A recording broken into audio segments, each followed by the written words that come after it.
Hi everybody, welcome to another episode of Biz Jet TV. I've got a special guest with me today. I've got Ryan Tseko, who's a professional pilot but also an entrepreneur, and he's going to tell us his story of how he came to be who he is today, and it's a fascinating story, so tune in and listen to this one. Ryan, thank you for being on the show. Thanks for having me. I appreciate you. So Ryan, you started off as a pilot. You grew up in lovely Utah in the middle of the mountains and that. Tell us about how your love for aviation started. Where did that spark happen? So the crazy thing is when I was a young man, I actually didn't know I was going to be a pilot. I was just typical, right? Like I actually dropped out of high school. I ended up going back, and I had these odd jobs working at Subway and Jiffy Lube. And I really didn't know until I was 17 years old that my uncle actually had a passion for aviation. And so he bought a Cessna 175, which is a tricycle, but it's just a slant back. And when he bought this airplane, I remember because I was into motorcycles and I was into fast cars and I just like fast things. And he brought home the propeller, the prop, because he had taken it off of the airplane. And I was like, oh my God. I was like, what is that? And I was intrigued by this whole flying and aviation. And he's like, hey, look, you want to come help me, put my new Garmin in the glare shield. And so I started going to the airport every day. And I was, 16, 17 years old. And so I caught this bug and I helped him put back this Cessna 175. And then we started going flying. And so it was a really cool gradient for me. And I looked at him one day and I said, man, do you think I could actually get paid to do this? Yeah. And when he said yes, I just lit up. And I was so curious of like, how do I go to pilot training and how do I do this quick? Because man, look, none of us want to do these Subway and then Jiffy Lube and then the factory and then construction. And my uncle worked really hard. Yeah. And I knew that I didn't want to work with my hands. I knew that I wanted to work with my brain. And so I literally found the fast track. I went to Regional Airline Academy. It's similar to like ATP. Yep. And within 2 years, I had my private all the way to CFII. Yep. And I started building time, training people. But, that whole piece was like really, really fast and it was really, really intense. And, looking back, I believe I did it the correct way because all I did is eat, sleep, and shit aviation. And by the age of 21 years old, I was actually hired on at a United Express carrier flying the CRJ 700, which for me at 21, that was like walking a kid into a candy store. Like I actually literally had to pinch myself. I was like, you guys are going to let me at 21 years old fly a $40 million jet. And at the time, they were brand new. We were literally taking the plastic off the seats, flying the Bombardier CRJ 700, which that airplane goes to 41,000 feet. I mean, it flies. I mean, it's fast. It's got first class. It's got, it's set up just like as a dream. Yeah. So how did you get the money to go to flight school? So I talked my mom into signing on a loan. Okay. And that story, I'll keep it really short, but I literally had a beg and my mom, actually my stepdad at the time, he was a real big believer in me. And, we had to talk my mom into, signing for $140,000 because look, it's a big loan. I mean, I don't care how old you are or how much your parents trust you. Literally my training was worth more than her condo at the time. Yeah. And so I went in the side channel, which was my stepdad, who was, he's like my best friend. Right. And he was very active and he loved flying. He loved aviation. And so I talked my mom into signing $140,000. But the crazy thing was when I got that loan, it wasn't just like, okay, if I don't go and I fail, it's $140,000 because $140,000, whether it's back then in, early 2000s or now, $140,000 is a lot of money.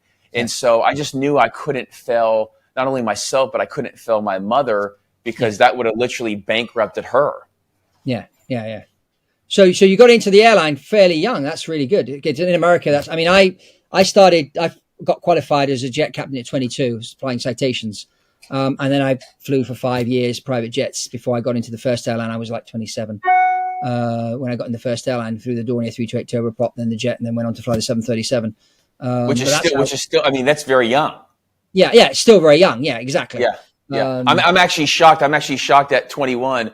I mean, I wouldn't have told them this when I got hired on, but I was actually shocked that they hired me. I had 750 hours because I missed. I didn't, now you have to have 1,500 hours. Yeah. I missed all of that. When I got hired on, you could have 1,000 hours or less. You have to have specialized training. You had to go through all their specialized training, and then you had to have 2,500 hours to upgrade to captain. But literally, you could be 21 years old with your ATP, get hired on the airlines, 23 years old to upgrade as captain with 2,500 hours, which I hit, by the way. I was one of the youngest captains in the program. And so, look, I've hit a lot of these cool tracks, but starting young definitely pays off. Yeah, definitely. And I always tell people, if you're going to learn to fly an airplane, younger you start, better off you're going to be. Guys that learn later on, especially if they want to go and fly jets and that, they tend to not be as quick. I guess your brain early on needs to start to tune into the speed of a jet, which is why, fighter pilots are usually 20 years old. Yeah. And look, it's also, Fabrizio, this, it's also the lifestyle too, right? The more you do it, like when I hop in the airplane or when I hop on a motorcycle, when I hop in a car, whatever it is, the more I do it, the more proficient I am. Yeah. And I always tell these young guys, like they're like, how do I get really good? Well, you got to do it a lot of times. When I hit that mark of 10,000 hours, it was really a breakthrough for me because, there's that book. What's that book? It's, it talks about the 10,000 hours when you actually really start to become proficient. The same thing in real estate. I didn't realize this, but until you hit 10,000 units, you really don't have the economies of scale and the efficiency in a market. So all of these different things are translatable, but the faster you can get to 10,000 hours in flying, the more proficient, the better you're going to be. It's interesting. So when I went through and I won't digress, Fabrizio, but when I went through my pilot training and when I got hired on at 21, I upgraded to captain at 23 years old, and I was one of the youngest captains. And the mindset that I took on was this curiosity mindset. I didn't go in there. Yeah, sometimes I went in there, walking all bold, to the airport and acting like I knew it all. But I really knew that I didn't. And I respected all the different key elements in flying and in aviation because there's a lot of them, right? And it's actually not the airplane and the machinery. It's actually Mother Nature. And so those are the times where you find yourself getting into the most trouble, where you really have to respect Mother Nature because you can't fly straight on into a storm at 21 years old. That famous quote is, you've got old pilots and you got bold pilots, but there's no such thing as an old bold pilot, because you have to learn your limitations. And as a young man, I found that curiosity, asking a lot of questions, flying with the best pilots enabled me to really enforce and use the CRM, crew resource management, in a very efficient and proficient way. Yeah. So you have this career as an airline pilot, and then at a certain point, still very young, you decide to pack it all in and go and work for Grant Cardone in real estate. What made you make that decision? So, and this is very unique with my story. I actually knew that this is where I was going to be when I was 17, 18, 19 years old. I just looked at my life and I realized I didn't have any money. I asked my uncle when I was 17 years old, I was like, man, I want to buy my first house. And he looked at me, he's like, son, you have no money. Literally, you have no money. And so he's like, you have to go work. You have to build your capital, and then you can go and start investing. And so at the age of 24, 25 years old, 2008, 2009 happened, the Great Recession. And I actually went back because I was based in Chicago and St. Louis and in the Midwest, and I was flying all around the U.S., Canada, Mexico. But what happened in 2008, 2009, I started going back to Arizona, Scottsdale, and things were selling at 50, 60, 70% discount. And so I actually bought my first place, my first home, and I started renting out rooms. Because Fabrizio, pilots, they always need a place to live, right? And so for me, I've always been this entrepreneur. People just didn't see it back then because nobody knew who I was. But I went and bought my first home. It was 4 bedrooms, and I leased out all 3 bedrooms. And so my mortgage payment was like an Airbnb kind of thing. Exactly. But I kept the master bedroom. So when I went back there, I had a place to stay for free. So I literally, my mortgage was $800. I was getting $1,200 in income, and I had a place to stay for free. And I was like, this is the house hacking trick, right? But I realized, I was like, man, this is something that I've always wanted to do. But I realized I didn't want to live with the people. Yeah. And so I bought a fourplex. The fourplex was my next investment. And I rented all 4. I bought it for $125, and I rented the units out for $500. I was cash flowing each month.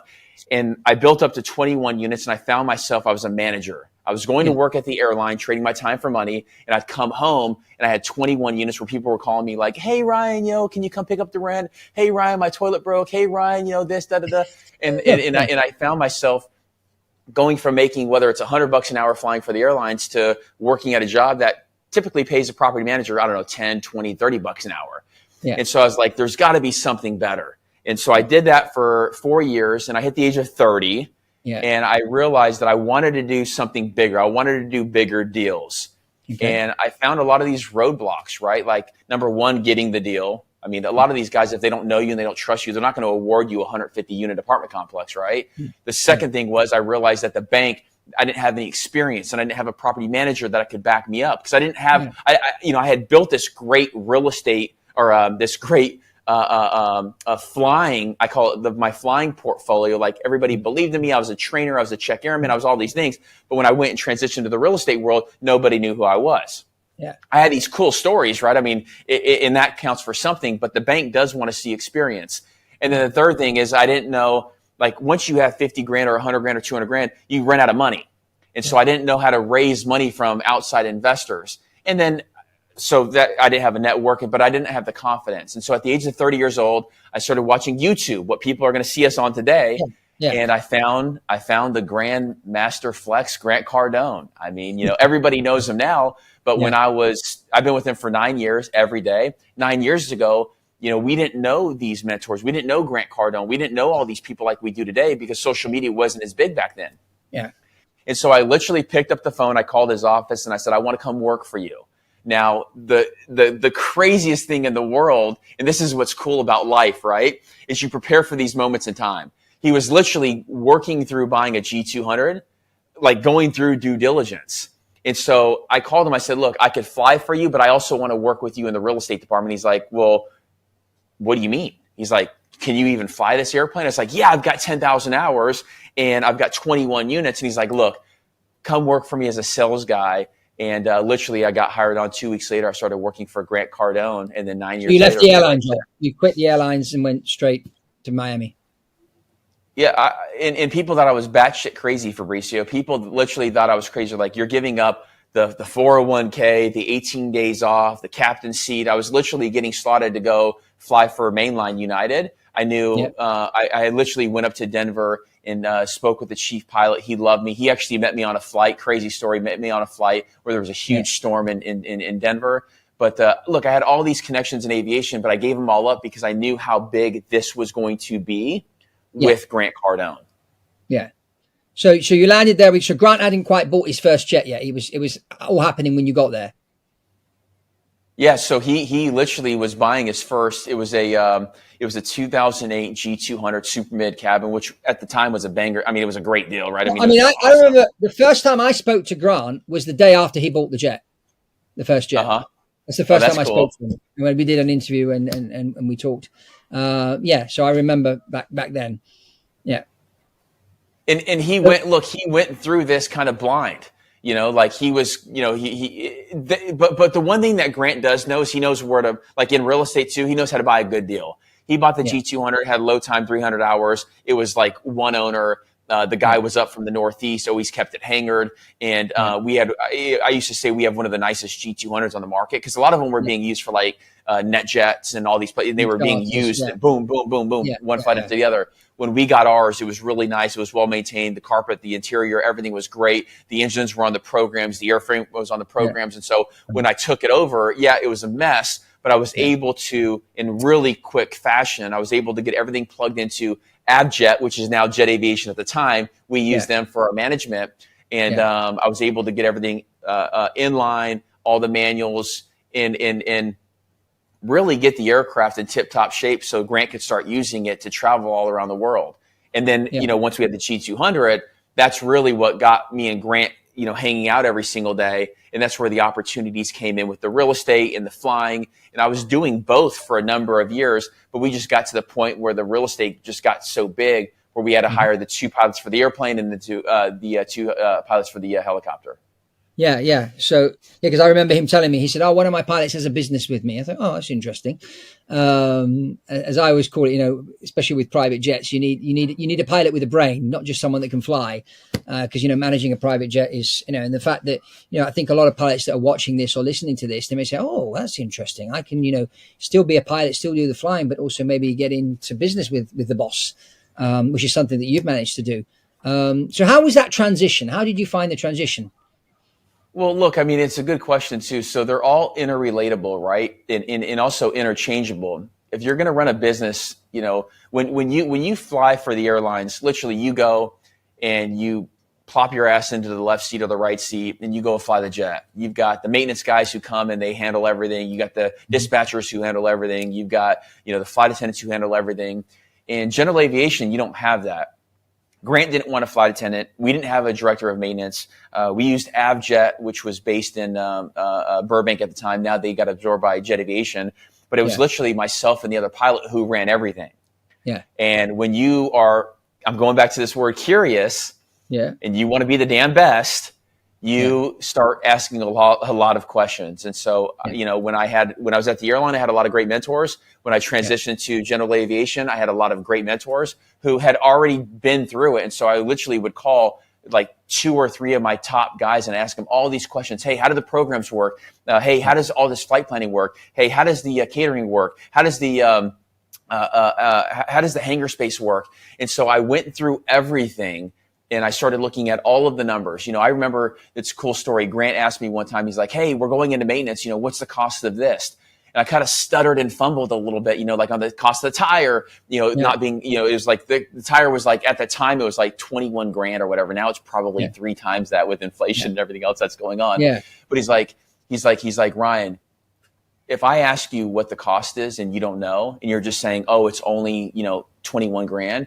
He's like, you will no longer work here and work for me. And that was a wake up moment for me. Yeah. And so I started knowing everything. Hey, how much the tire cost, what the timing was, how to refurbish them. And so that way, when he would ask me these questions, I can go back with him in a very, hey, the tire's $21,000. It's going to have a turn time of 6 days. The place that's going to do it is right down the street here in Boca Raton. And so I started banging all this stuff out and really managing the budget and being prepared for the next year's budget, which Fabrizio goes back into real estate and Cardone Capital. Now I have 12,000 units that I oversee, and then office buildings. It's the exact same thing.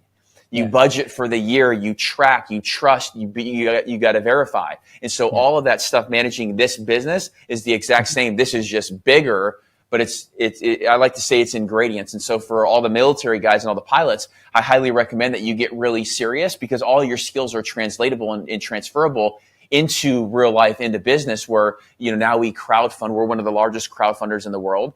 We've raised $1.1 billion from retail investors, meaning we cut out all the middle people, and we just go out and buy real estate, and we manage the hell out of it with that same vigor and energy like I've done in the past and Grant has done, to make sure that bottom line hits. So how has your life changed now that you've become vice president of Cardone Capital? How has your life changed from being an airline captain to being vice president of this mega big company with lots and lots of properties under management? Well, my life has gotten better. And what I mean by that is, I think we all want to flourish and prosper. We all want to grow. Yeah. And I put myself in a position where I'm surrounded by a bunch of really, really smart people. Mm-hmm. And when I flew for the airline, I was still surrounded by a bunch of really, really smart people, but now they're a lot smarter. And what I mean by that, and I'm not taking anything away. Please don't I'm not taking anything away. But in the airlines, what I found is that a lot of people were smart. Like I had maintenance guys that were brilliant. I'd only talk to them. Yeah. I had crews that were really, really sharp, and I'd only want to fly with them. Yeah. Here in this world, I get to pick and choose who I surround myself with, because this is really important, right? Like, I get to make decisions for Cardone Capital. I get to, think about this. I'm around the biggest, the best social media and entrepreneur in the world. And so Grant Cardone is really, really smart, and he is really, really edgy. And I get to say that I get to be surrounded by him every single day. And that's what I wanted. So my life has changed in the fact, and my goal used to be, I want to be surrounded by the movers and shakers, the top of the world, the entrepreneurs, the people who are helping people, right? So I get to help a lot of people. So when I was flying for the airlines, I was helping a lot of people, 70 people at a time, right? 100 people at a time, because I was take on and off and landing.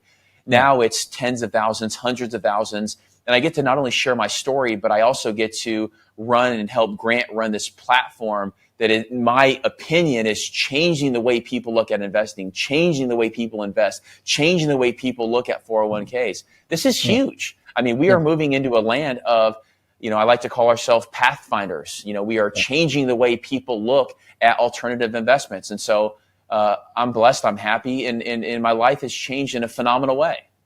Yeah. So what type of projects are you involved in now? Because you're involved also in Cardone Ventures as well. Because now So Grant's investing in startups and projects and things besides. So he's diversifying from real estate, getting into other things as well. So tell us a yeah, bit about so your involvement. yeah, Fabrizio. So I'm a part of the Cardone Capital side, the Yeah. real estate piece. Our partner Brandon Dawson, he runs Cardone Ventures. Okay. Jared and Sherry, they run Cardone Training. For Okay. me and Grant, we run Cardone Capital. So really, what I'm a part of is, my day looks like this. I'm either looking for deals, 300 units, 500 units, a portfolio of multifamily apartments. We do buy some Yeah. office, and we do look at some other investments, but our main right down the fairway is multifamily. And we go out and we run a really tight process, meaning, we go out and we buy these great institutional assets, and then we allow outside investors to come in and partner with us, and we hold them for 7, 8, 9, 10 years. And we built this phenomenal portfolio. And then to your point, we do have these other companies that add value to what we're doing. And this is the same model like KKR and some of these big institutions they run, but yeah, I oversee, and I'm very specialized in multifamily apartments, how to find them, how to buy them, how to put great debt on them, how to hold them, how to take all those benefits and shove them back to the investors, and then just rinse and repeat. Yeah. So how is this market going now? Because with inflation going up, bank rates going up, and that, I mean, how do you see the real estate investment market going over the next year or two? So over the past year, we haven't bought a lot of deals because interest rates have gone up. Yeah. Actually quite substantially. Yeah. Going back to your inflation, though, when interest rates go up, you have a slowdown in sales because the cost to buy the real estate, it gets cheaper because people want the yield. And so, we've seen this split where there's not as many sellers and there's not as many buyers because they can't agree on a price. That's the very simplistic terms of it, right? Yeah. Inflation is actually helpful for us because when inflation happens, the cost to build actually goes up. So all of our assets that we've purchased, in relative terms, it's been great because the cost to build, the developers have to actually, spend more money and they have to get more of a rent. And so what we're seeing is there's a couple of things. We're seeing the building slow down, and there'll be some developments and there'll be some builds, but I think it's going to be harder to build. And so all the real estate that's already in existence, I think we're going to have a housing shortage by the 2035 because they're just not going to be able to keep up with the amount of migration, with the amount of homes that are needed for this population. And so, look, I think in real estate and multifamily specific, especially what we invest in, we have now renters by choice. Yeah. And so inflation will help the existing assets. Inflation is going to not help the builder, but the buildings that we currently own, like for example, we have a complex here in South Florida where people make $250,000 and they want to rent a beautiful apartment in downtown Fort Lauderdale because the rent's still $3,000, $3,500. In the grand scheme of the world, those rents are still relatively low. So look, I think we're in for a specific market. I think you have to be, more picky and you have to choose exactly what assets you want to purchase. But I do think that there is a lot of opportunity in the next 12 and 24 months. If you have cash, to go and buy assets, I think there's a huge opportunity for groups like ours to go and buy great quality assets and hold them for the next 10 years. Yeah, I noticed that when you and Grant go around the world with the G650, you've looked at real estate in other countries. Is there any plan there to invest in other countries as well? You just want to stick to the US market? We're going to stick to what we know. There's a lot of markets that we can invest in. We're still really, really, really highly focused on the US because we think there's a lot of great opportunities here. And we know these markets inside and out. I mean, literally, our biggest portfolio is here in the state of Florida. With the migration, we've seen a lot of great success, and we think that doesn't slow down.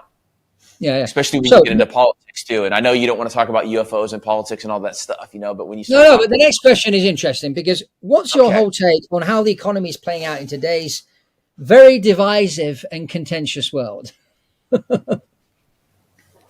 Yeah, I mean, look, I think the marketplace, we're always going to run off these headlines of the scare tactics.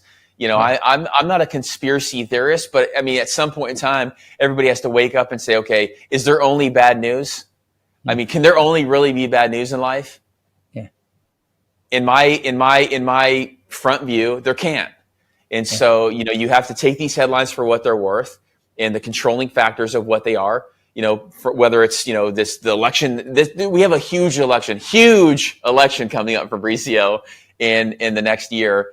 And I think there's going to be a lot of mud being slung. And I think there's going to be a lot of these candidates that are going to be, propped up. But look, I mean, whether you're a politician or you're a businessman or you're a state and local municipality, you have to look at real estate as an investment because people have to live somewhere. So I don't know these marketplaces from, stocks, bonds, and mutual funds. I know it from a real estate standpoint. That's what I'm really good at.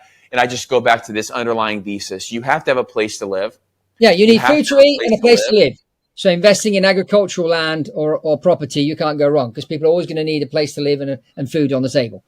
And I think the more complicated and the more complex that we make it, actually people stop investing. When people look at real estate, I think it's been not only sold as the American dream, but I think it's been sold as a great real estate investment because people can understand it. You literally, you buy this, you can touch it, see it, feel it. Whether you live there or you rent it out, people pay you rent each month. You send out the distribution each month because you got rent that month. And then you just hold it and you own real estate for a long period of time and you get all the benefits associated with it. I mean, I think it's a pretty easy investment strategy and thesis that people can actually understand. And that's why I think we've seen so much success at Cardone Capital is because people are like, damn, this is newer. I get direct access to the deals, cut out all the middlemen. And, I've got lead guys like Grant Cardone and Ryan Tseko who negotiate the hell out of everything. And, we make ourselves available. Yeah, I think that's really, really important. Now, we'll touch on the UFO subject. As it's in the press right now, there was a big conference in Washington just the other week where all these generals and whatever stood up and said, yes, we have alien technology. We've had it for a while. There's been that video released from the US Navy of that tic-tac thing flying. They're not quite sure what it is. It's unidentified, whether it's built by the Koreans or the Chinese or some guy in his back garden, in his garage, has come up with some new propulsion system and just was doing a test flight that day.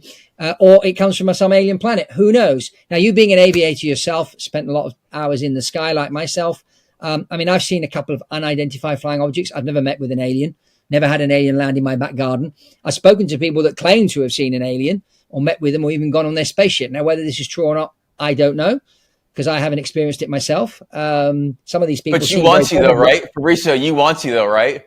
I'd like to. I mean, why not? I mean, it'd be pretty cool to meet someone from another planet and get on a spaceship and go there.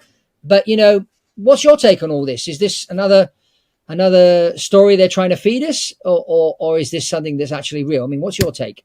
No, look, I don't think this is just a story. I think that this is real. And so whether UFOs are from, existing current planet or other planets or other energy forms, look, you have to believe in other energy sources and in other energy forms. If you don't, I think that you're living underneath a rock.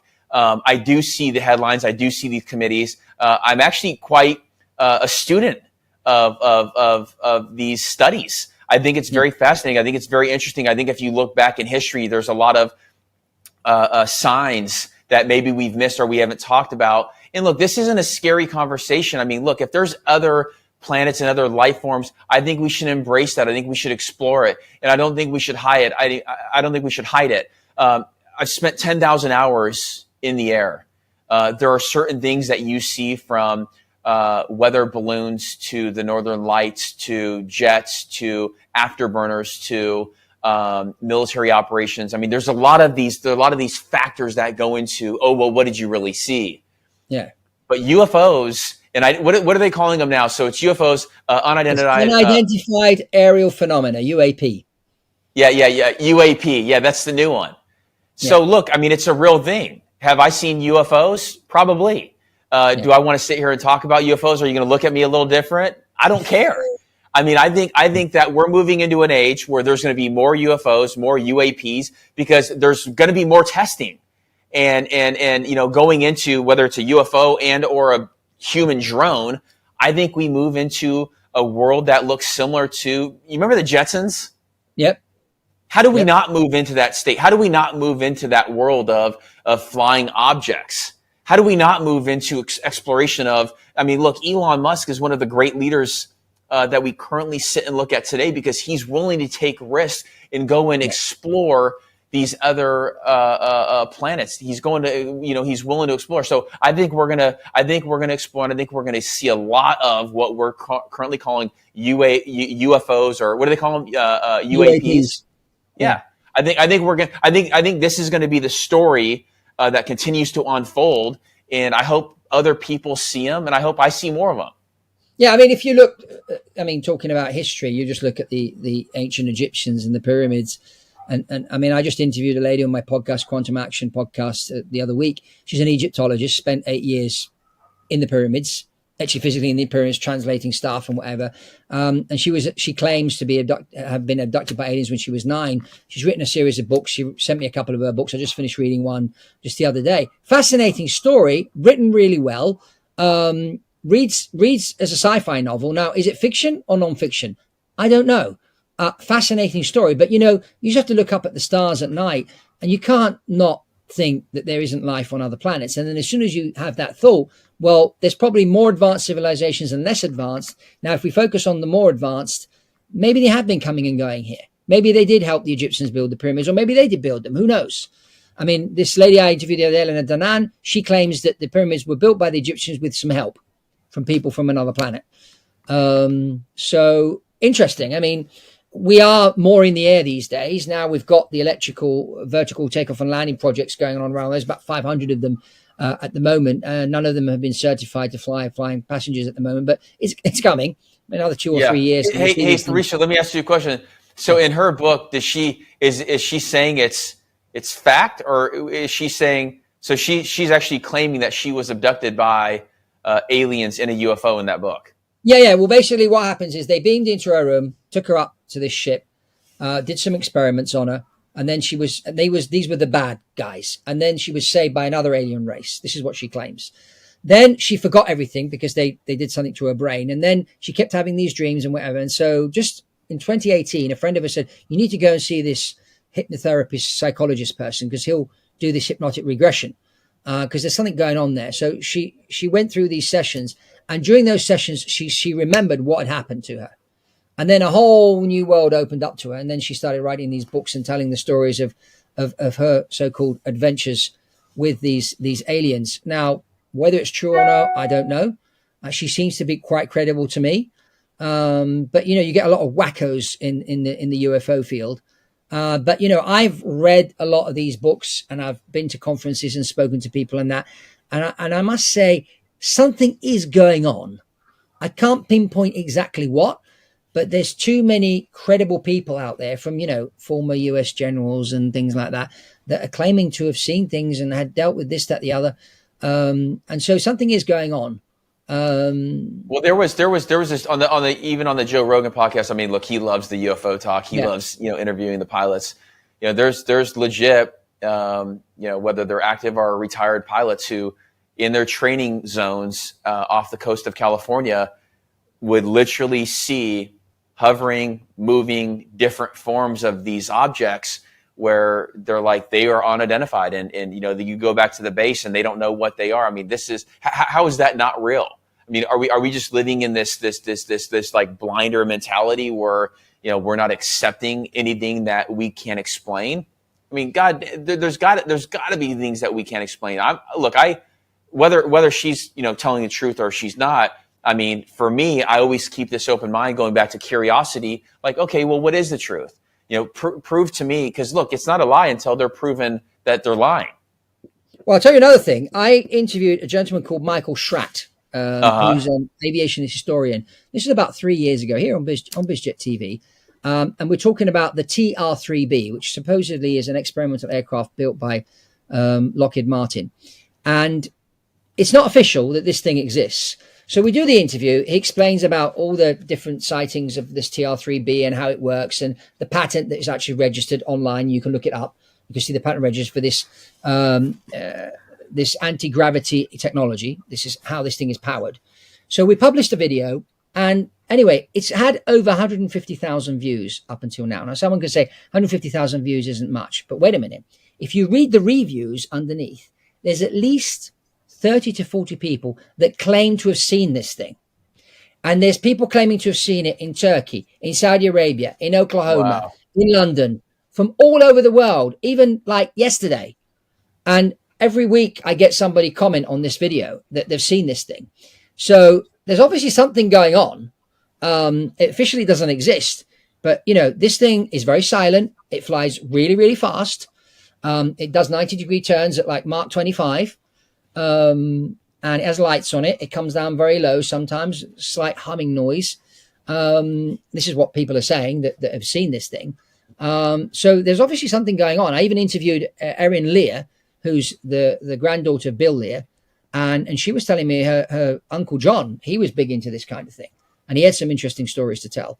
So you've got. Let me ask you this too, because obviously the military and civilians. I mean, we do control a lot of these UFOs. Do you think the majority? You think the majority of the UFO sightings are more military, or do you think that they're from a different planet or a different do you think it's more military, or do you think it's other? Well, let's put it this way. I mean, I've been looking at this subject since I was 8-9 years old. Now I'm 54, so it's a long time. And this is my take on it. Now, being a professional pilot for thousands of hours and that, like yourself, you and I are trained to recognize flying objects. Now, most of the people that see these unidentified flying objects are not trained to identify what a flying object is. So when you go in and you talk to these people and you ask them certain questions, 90% of the time it was a helicopter, a satellite, a plane, a flock of birds, whatever. So we can immediately discard 90% of these reports, because the people that are reporting it don't know what they were looking at. So for them, it's unidentified. But if you ask the right questions, you immediately manage to identify what it actually was. Now, of the 10% that remain unidentified, probably most of them, probably 90% of that 10% are probably experimental aircraft. Some of them being military, some of them maybe somebody in their backyard that's come up with some invention and they're doing a test flight. And they scare the neighbors by landing this thing in their back garden. So I think some of that. But there's still a percentage, it's a small percentage, of stuff that is unidentified and could potentially be from another world. But it's a very, very small number. Then you've got all these people that are claiming to have met with the aliens and this, and some of them have written lots of books, and some of them are doing conferences, and they get paid a lot of money to do this. There's one guy that claims you pay him some money and he'll sit there with you in a field and he'll call these flying saucers in and they'll land, and he's charging money for it. So you've also got all these people that are trying to jump on this bandwagon and capitalize on the whole UFO thing, making people believe they're going to meet with an alien when they're not. Now, I'd be very careful when you're doing that, because if suddenly you upset the real aliens, I wouldn't want to be them. But I think there is a certain degree of visiting happening from other worlds. But it's Fabrizio, I don't think you have to worry about that. I don't think they're going to be able to find you. I mean, whatever. I mean, in your underground bunker, I think you're good, man. I think you're safe in your bunker. Underground bunker. Yeah, but no. Look, I think UFOs. I think it's a fascinating story, and I'm interested and curious to see kind of how this thing unfolds. And I think a lot of things are going to continue to unfold, because social media has also made we're no longer reading the print. We're no longer reading the newspaper anymore. So like even way back in the 80s and the 90s when they're uncovering these stories, it didn't hit everybody. A lot of people didn't see it. And actually, I remember when, even when I was a commercial airline pilot, if you even talked about or thought about saying UFOs, they would actually look at you like you were a bit batshit crazy, like you were like a Looney Tune. Yeah, and so I think a lot of people were like, oh, well, even if I see something, I don't want to say it, because am I going to lose my job? Like this is literally a fear. When you fly for a living, this is the sad piece is, you literally go to work every single day and you're like, am I going to keep my job? Do I say the right thing? Am I, do I look the right way? Like this is a real thing in our community, in our society today. Yeah, well, I think one of the things that's happening right now is the decentralization of information. We see the decentralization of the economy as well, with cryptocurrency, Bitcoin, and whatever that's happening. But the advent now of citizen journalists, where you with your mobile phone can go out there and film something or report something, post it on Instagram or TikTok or YouTube, and become a journalist yourself through a blog, through a video channel. And so I think more and more people are tuning into these alternative journalists, researchers, whatever you want to call them, bloggers, vloggers, whatnot. And the mainstream media is losing more and more power and credibility. I mean, we just recently saw the Tate brothers in Romania that were jailed for 3 or 4 months. They recently came out of jail, and the BBC sent one of their journalists over to interview Andrew Tate. And she did an absolutely appalling job at interviewing this man, trying to accuse him of this, that, the other, instead of taking the opportunity to ask him maybe what was the experience like in jail, and stuff like that, which is what Pat Bet David did when he went over there last week to interview Andrew Tate and his brother. He did a very, very clever interview. I think there was a lot of value in that. So, people and the mainstream media are losing credibility because of their behavior, and the advent of citizen journalists with their mobile phone. And the only way to shut these people down is to shut the internet down. But no one wants that. So I think the decentralization of the economy, of information and whatever, is putting power in the hands of the people. And I think ultimately this is a great thing that's happening. And so the whole subject of UFOs, we're going to get to the bottom of this very quickly, because people have got, their own TV station in their phone. Yeah. Which didn't happen 20 years ago. Maybe we get to the point where, we're creating these look-alike UFOs. I said it earlier. I think that, the Jetsons, all these programming pieces, I mean, these happen, 10, 20, 30 years before things actually come into place. I mean, why couldn't we have cars that fly? I mean, we're seeing a lot of these, like I literally on Instagram and social media, I'm seeing, 4 or 5 main drivers in these car airplanes where they're convertible. The eVTOLs, like and they've been working on these. They've been working on these for 10 years, and they're now finally starting to get traction because you integrate them with technology, right? And also users. I mean, Uber. When we had COVID, Uber and Amazon, these were some of the biggest winners because people realized the convenience of them. Well, I mean, even if we don't fly them ourselves, you're going to be able to use them in large scale with these companies who want to provide a service. We are now moving into a service age because of the aging population, not just in the US, but across the globe. And so I think these companies are going to continue to win, which overlays into what we're talking about, which is, I mean, look, to me, the Jetsons, that's a bunch of flying UFOs in comparison to today's world. Because look, aviation hasn't changed in 60 years, maybe longer. I talk about this in my book, the Quantum Economy, which Grant kindly endorsed. I talk about this, and I talk about, everything is accelerated over the last few years. I mean, the internet, our life in general, but only one thing hasn't accelerated. We're still flying airplanes at the same speed we were flying them in the 1950s and 60s. So Elon Musk has already talked about flying people on rockets from anywhere to anywhere in less than an hour. And that can be done with current technology.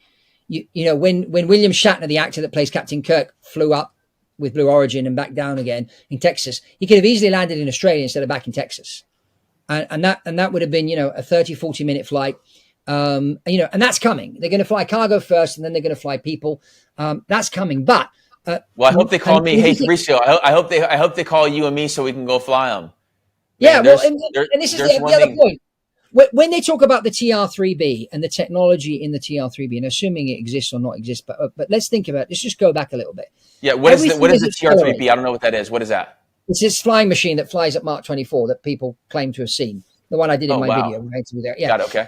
So now, if we look at airplanes and the speed, I mean, we've had changes in avionics now with the new Garmin avionics, and now, some of these, like the Cirrus Vision Jet, can land on its own. You press the button, and if the pilot passes out, the passenger can press the button, and the plane will land on its own. That technology is already here today, but we're still flying at the same speeds we flew back in 1969 when I was born.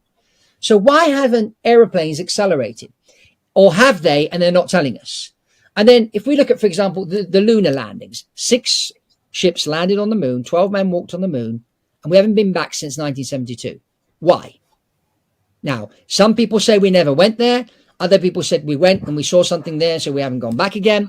I don't know what the answer is to that, but the fact is we haven't been back.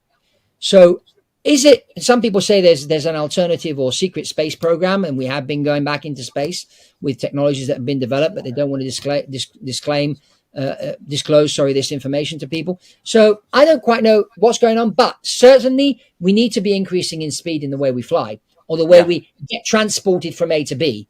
How we do that, I don't know. But, the technology has to come. If it's already out there, if it's there and they're trying to not let us know about it because of citizen journalists, this news is going to get out there. Some people are already claiming that news is out there. But, I certainly see in the next 10 years, we're going to see some interesting changes, and we will be flying a lot faster or getting from A to B a lot quicker, whether that's with teleportation or through a wormhole or a portal or on a rocket. I don't know, but it's coming. Yeah. Because that's the last thing that's missing now is our speed to be able to move from A to B. Because everything else, through the internet and our phones, and I mean, think the power processing you have in an iPhone these days is a lot more power in an iPhone than was in the Apollo 11 that took Neil Armstrong to the moon. So, and Fabrizio, just really quick too, because I know we're going to move on, but I personally believe that we did land on the moon. I had the pleasure of flying Neil Armstrong on one of my airplanes. And it's crazy, because people have these cool moments in time. Like I've flown a lot of people. We actually were delayed one time because Snoop Dogg was, stuck at security. I wonder why Snoop Dogg was stuck at security. I'm not saying anything, but I can tell you there was a certain smell that came with him when he walked onto the airplane. But no, in all seriousness, I flew Neil Armstrong. He lived in Cincinnati before he passed away, and it was one of the greatest moments. Like there's different moments in life that we all have, whether we're close to somebody or we get to experience something. And he flew in first class where I was captaining the ship, the CRJ-7, and I flew him, and it was really cool. Like in the way that he operated, the way he was. But how do you take that away from somebody, right? Like if we're going to the moon now, I truly believe that NASA has brought people to the moon. I do believe they landed, and I just think it's so do I. I think we did go. I think we did. I've met some of the guys that have landed on the moon, and I don't think they're lying. And I've met a few other astronauts. One of the guys I met was the commander of the space station. He was up there in space for 6 months, and the guy's not lying. He's been up there, so people are going to space. I don't see why in how people can, like, why is it such a tough thing? It's just we haven't put enough resources to make it a normal thing. And there's a lot we can learn from going to space. 1,000%. I mean, God, relieve me from some of this gravity, or the radiation, just a couple of things that actually kill us. Let's break free from this. Yeah. But so in closing, Ryan, how do you see the future, and what are your plans and your vision for your future? Well, look, I think it's combined with both aviation and also real estate. I've never lost track of where I came from or where I'm going, because I think it's really important.